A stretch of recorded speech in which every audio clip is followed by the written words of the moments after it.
Shalom.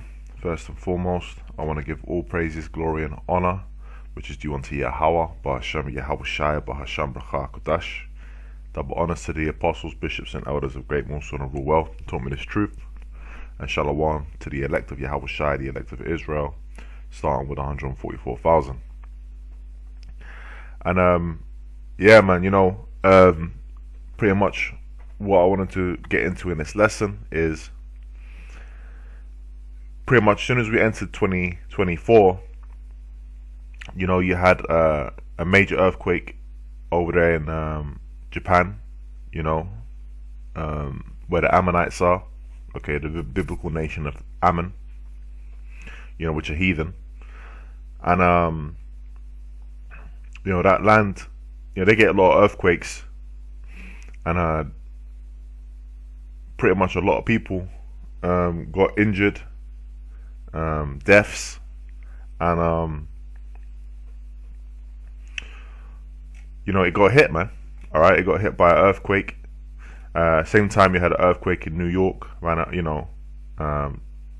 shortly around that same time, and different minor earthquakes around the world. There's been an earthquake, a very, very, very minor one in the UK. And you get these earthquakes. Now, what I was thinking about was that, the scriptures tell us that there's going to be earthquakes in diverse places. All right, and let me read that. Okay, so that's actually part of biblical prophecy, and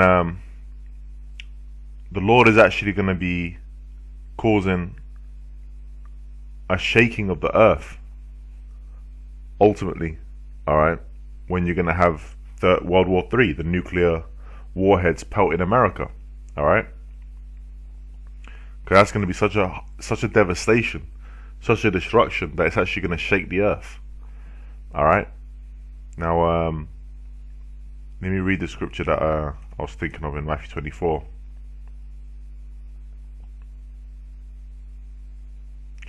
Matthew chapter 24 verse 3 says, "And as he sat upon the Mount of Olives, the disciples came unto him privately, saying, Tell us, when shall these things be? And what shall be the sign of thy coming and of the end of the world?" So, what's going to let us know that you're coming? Alright? And pretty much, since Yahweh Shai got up into the chariot in Acts the 1st chapter, alright, from then on, okay, when he visited, he went to the different tribes. Okay, ultimately, 2,000 years ahead, okay, to the time that we're in now. All right, where we're in now, we're in 2024. Okay, according to the Julian, this Esau's calendar, and we're waiting for our Lord to return. Okay, and this is the time. All the signs are pointing towards the return of Yahweh Shai, which is that's what we're waiting for. That's what we're hastening for. Okay, patiently. All right, but there's signs of He's coming. Now let's go into it. It says, "And Yahweh Shai answered and said unto them, Take heed that no man deceive you, for many shall come in my name, saying, I am Hamashiach, and shall deceive many." So many people are deceived by false messiahs, and there's many false messiahs walking around right now. Okay, one example you had was a man going by the name of Tazadakia. All right, and he was a leader in Israel.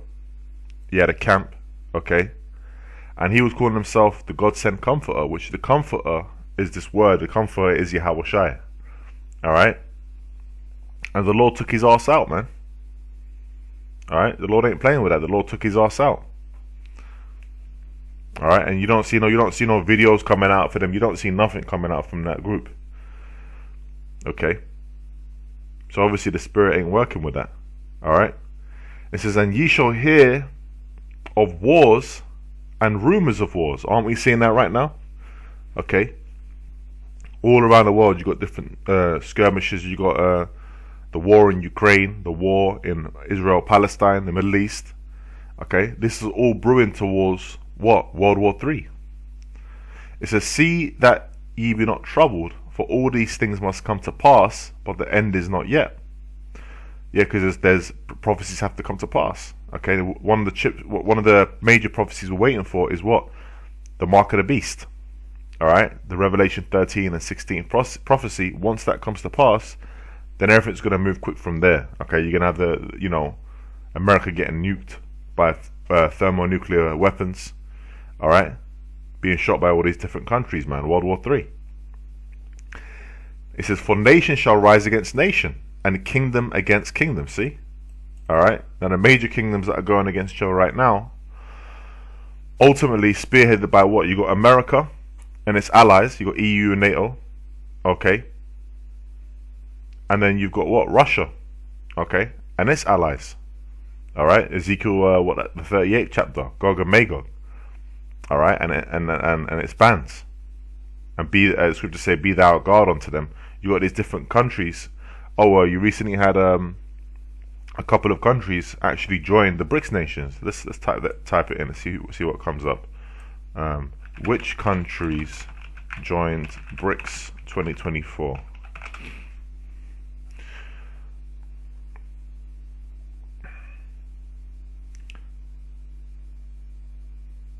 Right.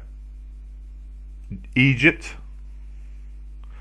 All right. So they got a foothold in Northern Africa. Ethiopia, a foothold in Eastern Africa.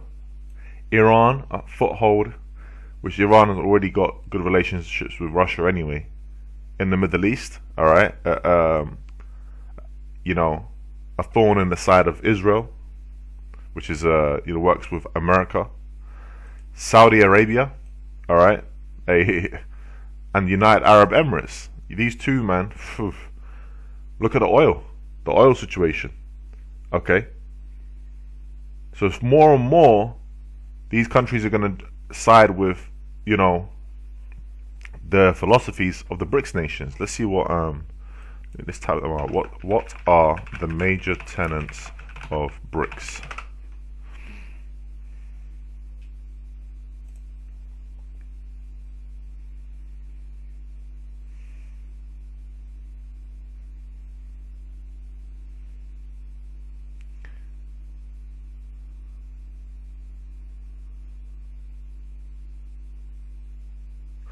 The BRICS nations are considered the foremost geopolitical rival to the G7 bloc, which is made up of what? Canada, France, Germany, Italy, Japan, the United Kingdom, and the United States.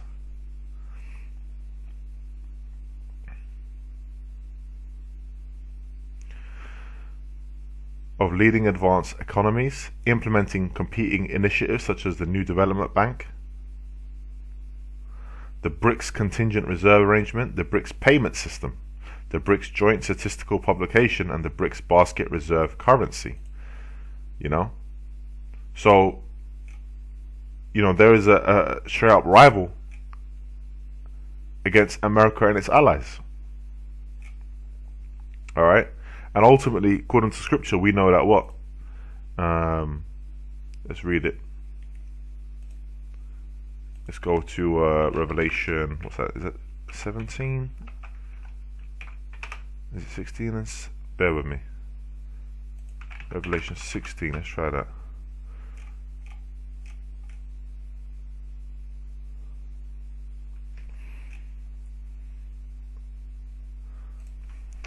These shall hate the whore. 17 and 16. Yeah. And the 10 horns which thou sawest upon the beast, right? These shall hate the whore. So you had what? When you have the 10 horns, okay, now you had the original found in countries, okay, of the EU nations. The EU nations, the allies of America, are going to come up against it and actually shoot nukes at it. Alright? It says, and these shall hate the whore, okay, and shall make her desolate and naked, and shall eat her flesh and burn her with fire. So they're gonna, what does that all mean? That means that they're gonna nuke him. Okay? They're gonna nuke America, man.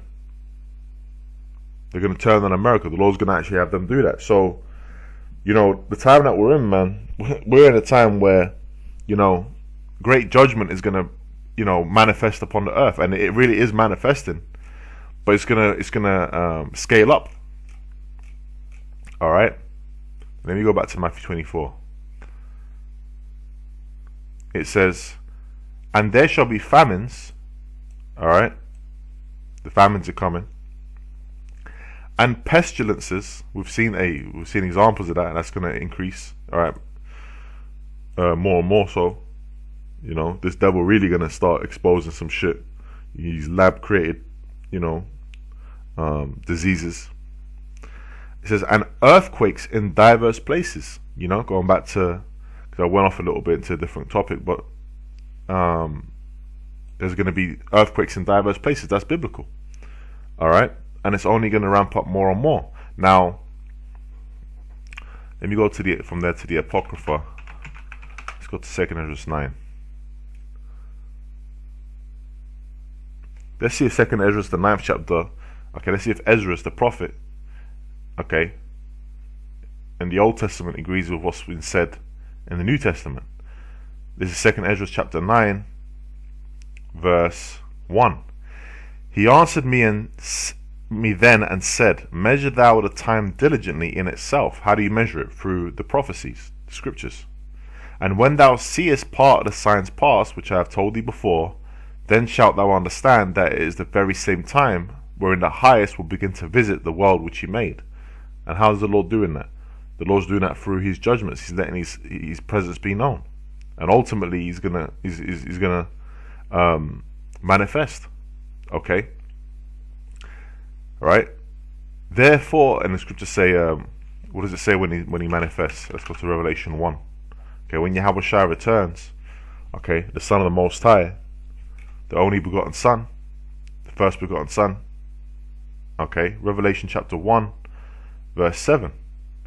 "Behold, he cometh with clouds, and every eye shall see him." Meaning the chariots, the so-called UFOs, we to understand. That's what the Lord's coming back in. That's the same way he left that I mentioned in Acts, the 1st chapter earlier. "And they also which pierced him, and all kindreds of the earth shall wail because of him, even so much." People are going to be screaming, crying, man. All right. Why? Because the Lord's coming back to bring destruction upon this place. It's going to be a crazy time, a time like never before, pursuant to Daniel's 12 and 1. Okay, let me quickly prove what I just said earlier, that the Lord's coming back the same way he left. All right. Acts chapter 1, verse 9. "And when he had spoken these things," they're labeled the ascension, "while they beheld, he was taken up, and a cloud received him out of their sight.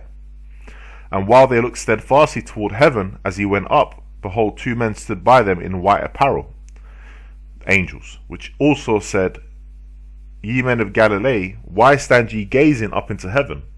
This same Yahushua which is taken up from you into heaven shall so come in like manner as ye have seen him go into heaven." So, same way the Lord went, same way the Lord coming back. All right, that's in the scriptures. Let's go back to 2nd Ezra 9. Right, so how's the Lord, part of what the Lord's going to visit the earth? "Therefore, when there shall be seen earthquakes and uproars of the people in the world," and that's what we're seeing, all right, people rebelling all across the world, right? "Then shalt thou well understand that the Most High spake of those things from the days that were before thee, even from the beginning." So it's all biblical prophecy. It's all prophecy coming to pass, man. All right. Now this prophecy is going to come to pass too. Okay. Now let me have a quick look.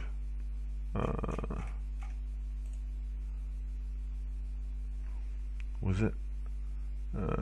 Bear with me.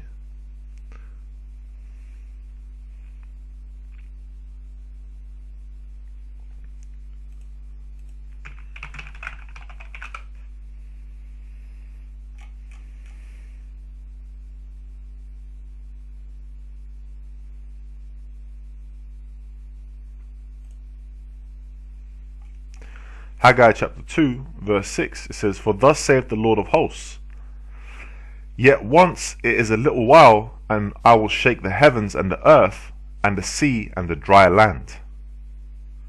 Okay, so the Lord is actually going to shake the earth, man. That's prophecy. Okay, that's in the prophecy. So how's the Lord going to do that? By them missiles that He's going to cause these nations to pelt out America and different places, but the main place is going to be America that's going to get hit, man. Okay, and that's going to be one hell of a destruction. Hey, to feel that, to feel the earth shaking to and fro, man. All right, that's like these people are going to be terrified. All right, the terror of the Lord is going to be upon them. Now, those of us of the household of faith, we're not going to partake in that. The Lord's going to beam up His elect. Okay, you know, like beam me up, Scotty. The Lord's going to beam up His elect, man, into the chariots, in the UFOs that He's coming with. Okay, that He's going to come in a huge, major, big chariot, and He's gonna build, beam us up into it, man. All right. So, you know, we're going to be witnessing that, and I say, the hopeful elect, the elect are going to be witnessing, right, that destruction, man. Only with thine eyes shall thou see the reward of the wicked. That's prophecy. So, hey, man, you know, we're vastly, 2024, you know, it's going to be a one hell of a year, man. Okay. And hopefully, you know, Jacob's trouble, you know, starts hitting that boiling point.